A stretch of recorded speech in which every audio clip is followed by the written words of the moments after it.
Cricket বোর্ডের পরিচালক হয়েও সক্ষমতা অনুযায়ী কাজ করতে না পারায় হতাশ বিসিবি পরিচালক সানিয়ান তামিম।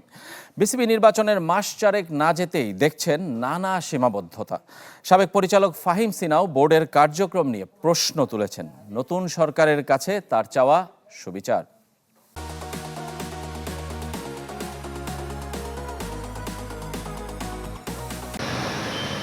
নিস্তব্ধ ক্রিকেট বোর্ড। সভাপতি আমিনুল ইসলাম আছেন ছুটিতে। পরিচালকদের দেখা পাওয়া দুষ্কর, যতটা অন্তরালে থাকা যায়।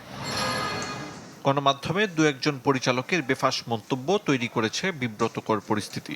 বিসিবির বর্তমান কমিটির কাছে যতটা প্রত্যাশা তা আদতে কতটুকু পূরণ হয়েছে। প্রথমবার পরিচালক পদে এসে হতাশ সানিয়ান তামিম। দায়িত্ব নেয়ার পর প্রথম সভাতে নিজের পরিকল্পনার কথা জানিয়েছিলেন সানিয়ান, তবে মাস চারেক না যেতেই দেখেছেন সীমাবদ্ধতা। দেখেন, অনেস্টলি বলি যে আমি এরকম করে কাজ করতে অভ্যস্ত না। সো এটা হয়তো বিসিবির বা একটা কালচারাল ওয়ার্ল্ডের হয়তো একটা সিস্টেম, যে আপনার অনেক প্রক্রিয়া, অনেক নিয়ম কানুন মেনে হয়তো আপনার আগাতে হয়। I wish it was better, but আমি মনে করি যে আমি এই 4-5 মাসে হয়তো আমার 10% কাজও করতে পারিনি। বিসিএলে মোহাম্মদ মিথুনকে উদ্দেশ্য করে দর্শকদের দুয়ধ্বনি।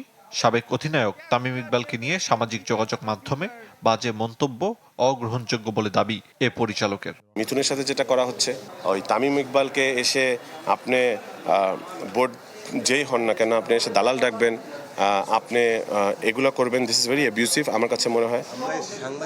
ক্রিকেট বোর্ডের কার্যক্রম নিয়ে প্রশ্ন তুলেছেন সাবেক পরিচালকরাও। শেষ নির্বাচন ঘিরে বিতর্ক ছিল অনেক, এমনকি ঘটনা গড়িয়েছে আদালত পর্যন্ত। রাজনৈতিক পট পরিবর্তনে সুবিচারের আশা তাদের।